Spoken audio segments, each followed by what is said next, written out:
Ever notice how the most expensive thing most of us own is usually the one that loses value the fastest?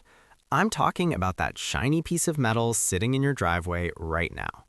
We've been conditioned to think that a massive car payment is just a fact of life, like taxes or a crappy internet connection. But if you actually sit down and look at the math, that manageable monthly bill is quietly sabotaging your entire financial future. I'm Ray, and I've spent a lot of time looking into why we're so obsessed with buying things that don't love us back. Specifically, why we're willing to trade years of our freedom for a seat with a cooling fan in it. Think about the last time you walked onto a car lot. What's the first thing the salesperson asked you? It wasn't, what's the total price you want to pay? It was, what do you want your monthly payment to be?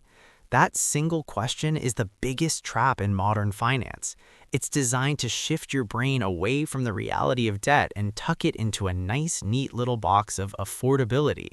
If you can swing $700 a month, you feel successful. You feel like you've made it. But the truth is, the system is rigged to make you feel comfortable while you're actually bleeding money. We've reached a point where $700 or $800 a month for a car isn't just common, it's the average. People are spending a quarter of their take-home pay just for the privilege of driving to a job they might not even like to pay for the car they're driving. It's a bizarre loop. And the craziest part? Most people aren't even buying the car anymore. They're just renting the lifestyle from the bank for 7 or 8 years at a time. But let's get past the monthly number for a second. Let's talk about the real cost.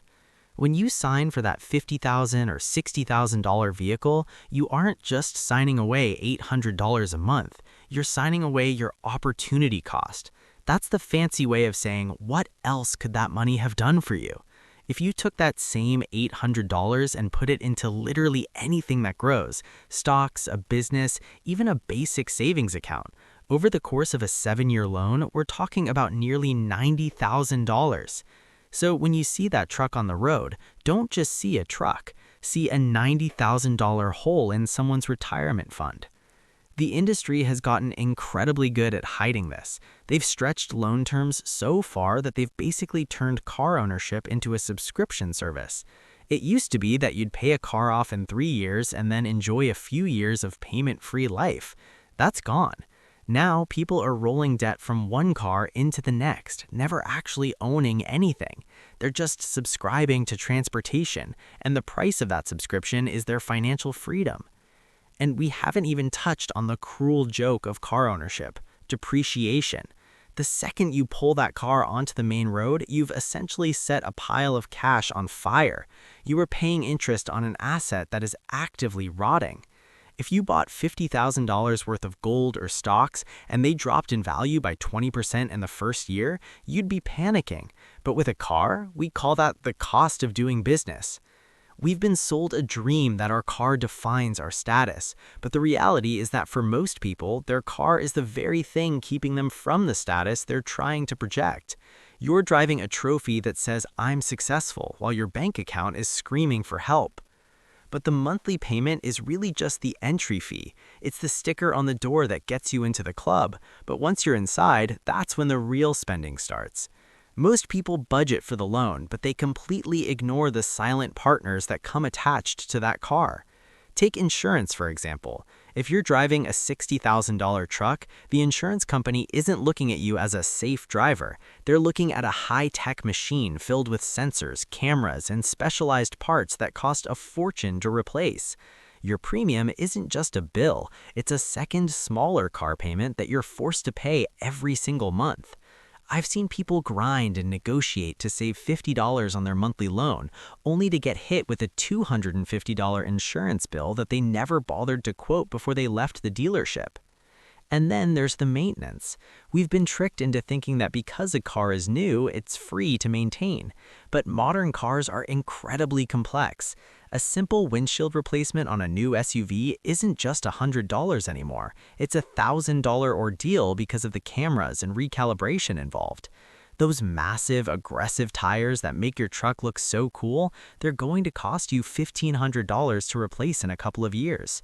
We're essentially buying high-maintenance divas and treating them like reliable horses. This is where the real financial gymnastics start to kick in.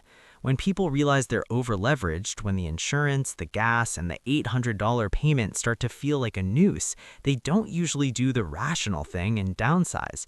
Instead, they do the one thing the automotive industry has spent billions of dollars teaching them to do. They trade up. This is the most dangerous part of the cycle. It's called being underwater or having negative equity. Here's how it works. You're 3 years into an 84-month loan. You're bored with the car, or maybe you're realizing you can't really afford it. You go to the dealer to trade it in, but because of that rapid depreciation we talked about, your car is only worth $30,000, while you still owe $40,000 to the bank. The dealer sees that $10,000 gap, and they don't tell you, hey, you shouldn't buy a new car. They say, don't worry, we can roll that into your next loan. Think about how insane that is. You are now taking out a loan for a new car, but you're adding $10,000 of ghost debt from a car you don't even own anymore. You're literally paying for a memory. People do this 2 or 3 times in a row, and suddenly they're driving a $50,000 car with an $80,000 loan attached to it. They've built a financial prison out of 4 wheels and a sunroof. The reason we fall for this is because of a massive psychological glitch. We've been sold the idea that our car is an extension of our identity. We think that driving an older, reliable vehicle is a sign that we're struggling, while driving a brand new, financed to the hilt SUV is a sign that we're winning. But let's be real for a second. Who is actually winning? It's not the guy stressed out every Friday because he's one paycheck away from a repossession. The only people winning are the lenders collecting the interest and the manufacturers selling you a lifestyle you have to work 60 hours a week to maintain. We've reached a point where we're working jobs we don't like to buy cars we don't need to impress people who are probably too busy worrying about their own car payments to even notice yours. It's a race to the bottom, and the prize is a decade of financial stress. So how do we actually break out of this? It starts with one very uncomfortable realization. Your car is not an investment. It's a tool. It's an appliance. Treating a car like an investment is like trying to use a sieve to carry water. No matter how much you pour in, it's going to end up empty. If you want to change your financial trajectory, you have to stop asking, how much is the monthly payment, and start asking, how much is this costing my future self? Let's run a quick what-if scenario. Imagine you decide to opt out of the madness. Instead of the $800 monthly payment for that brand new truck, you buy a reliable 5-year-old used car for cash or with a very small short-term loan. You take that $800 you would have been burning every month and you put it into a simple index fund. If you do that for just one 5-year cycle, you're looking at over $60,000. If you keep that habit up over a couple of decades, we're talking about $500,000. That is the wealth builder alternative. It's the difference between looking rich in traffic today and actually being wealthy 10 or 20 years from now. But here's the kicker. Nobody talks about the smell of a car you own outright. It's better than the new car smell. It's the smell of freedom. When you don't have a $1,000 anchor dragging behind you every month, your life changes. Your stress levels drop. Your emergency fund actually stays full because you're not constantly dipping into it to cover a luxury you can't afford. You start making decisions based on what you want to do, not what you have to do to keep the repo man away. Breaking the cycle is hard because it's a social game. You have to be okay with being the person in the older car while your friends are posting photos of their new steering wheel logos on Instagram. You have to realize that most of those people are one bad week away from financial collapse. They are faking it at an extremely high interest rate. The automotive industry wants you to believe that reliability costs $50,000. It doesn't. There are plenty of 5 to 10-year-old Toyotas, Hondas, and Mazdas that will get you to point A and point B for a fraction of the cost. They might not have the 15-inch touchscreen or the ambient mood lighting, but they have something much better. They let you keep your money. As we wrap this up, I want you to do one thing. Take a look at your last car loan statement. Look at the total interest you're projected to pay. Then look at your retirement account. If the interest on your car is higher than the contributions to your future, you've got the equation backwards.